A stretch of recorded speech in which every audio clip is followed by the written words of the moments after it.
o que farei para herdar a vida eterna? A Bíblia Sagrada, no livro de São Mateus, no capítulo 19, dos versículos 9, em que era rico, e ao aproximar-se de Jesus perguntou: Bom mestre, o que farei para herdar a vida eterna? Esta é uma pergunta que se repete no século XX por milhares e milhares de pessoas. E existem 3 razões lógicas para o homem perguntar: o que farei para herdar a vida eterna? Em primeiro lugar, o homem faz esta pergunta porque tem um espírito dentro de si. Ele não é produto do acaso, também não é resultado da evolução orgânica. A Bíblia diz no livro de Gênesis, no capítulo 1 e versículo 26, que o homem veio de Deus.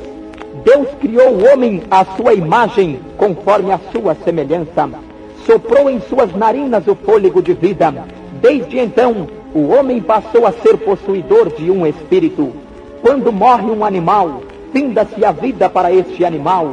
Mas, quando morre um homem, inicia-se a vida para este homem, pois o espírito é eterno.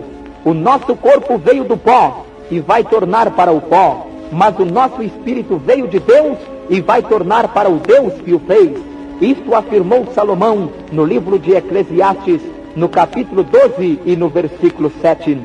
O nosso corpo não tem o menor interesse pela vida eterna, mas o nosso espírito incessantemente pergunta: o que farei para herdar a vida eterna?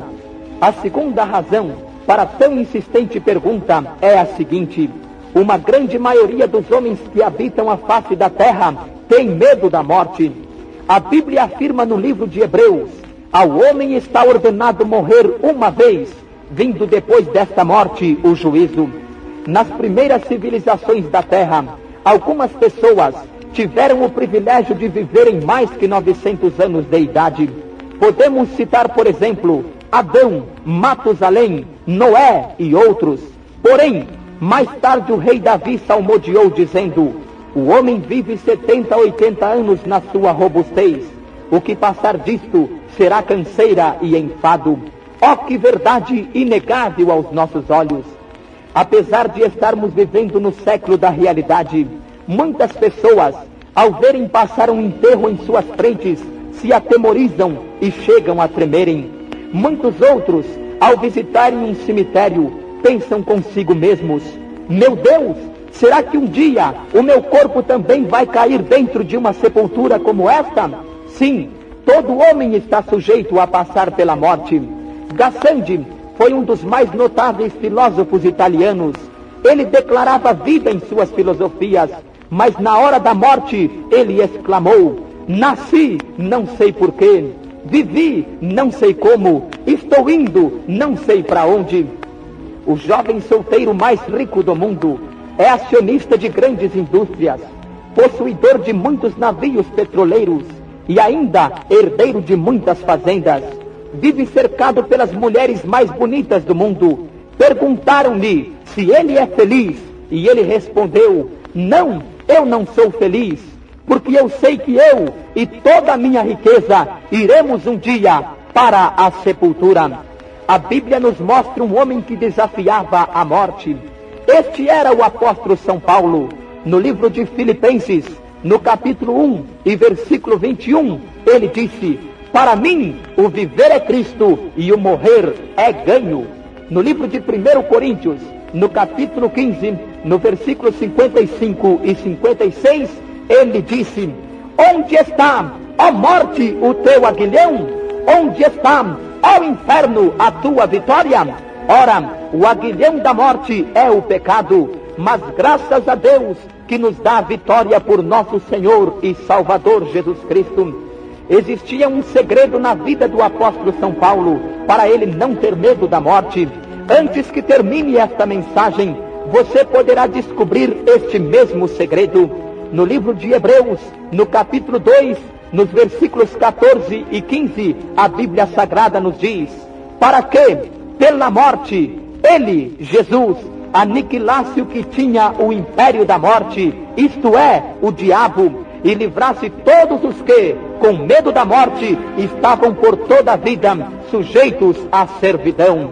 Citarei agora uma terceira razão para os homens perguntarem: o que farei para herdar a vida eterna? E esta é a seguinte: o mundo está aproximando-se do seu final.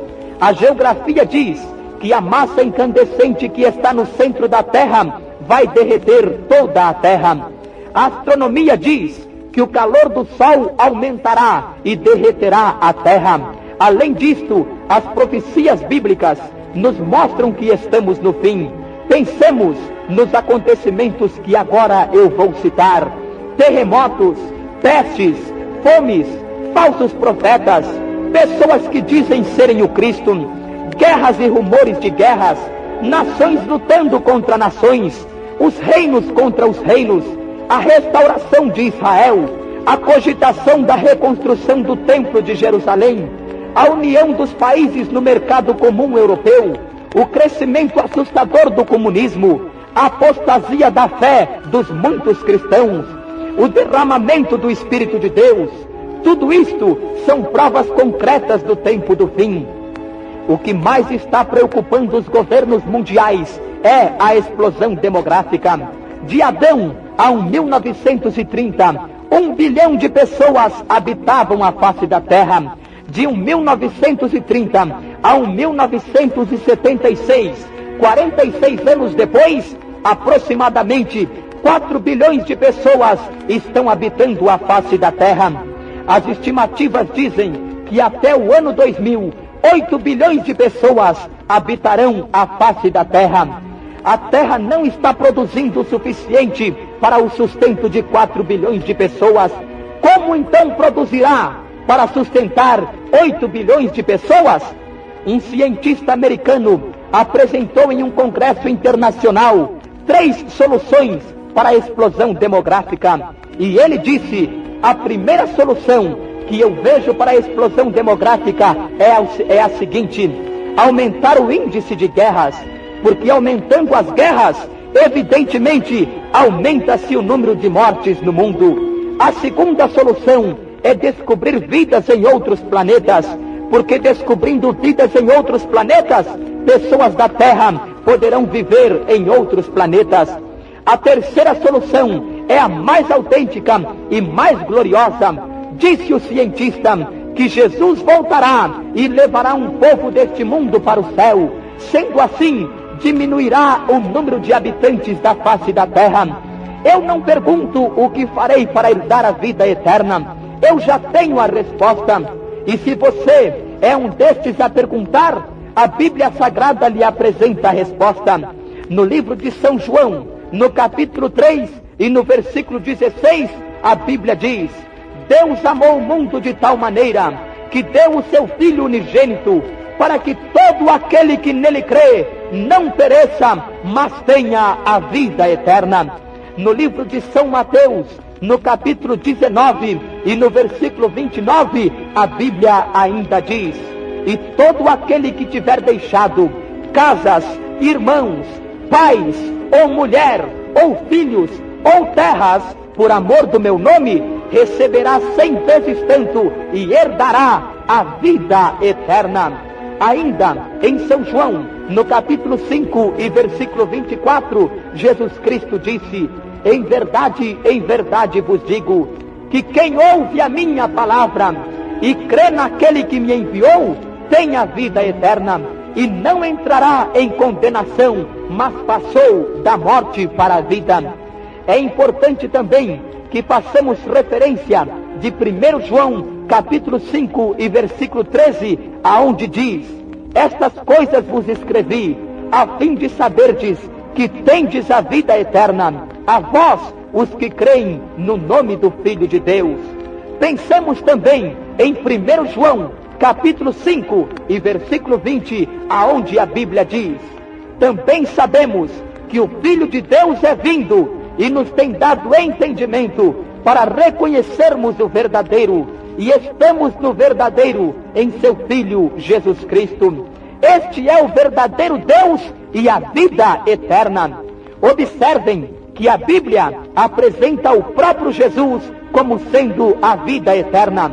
Para reafirmarmos esta verdade, vamos ler São João, capítulo 17 e versículo 3, que diz: E a vida eterna é esta: que te conheçam a ti, o único Deus verdadeiro, e a Jesus Cristo, a quem enviaste. Quem tem Jesus tem a vida eterna. Quem não tem Jesus tem a condenação eterna. Portanto, ficamos com Jesus, porque Ele é a vida eterna. Amém.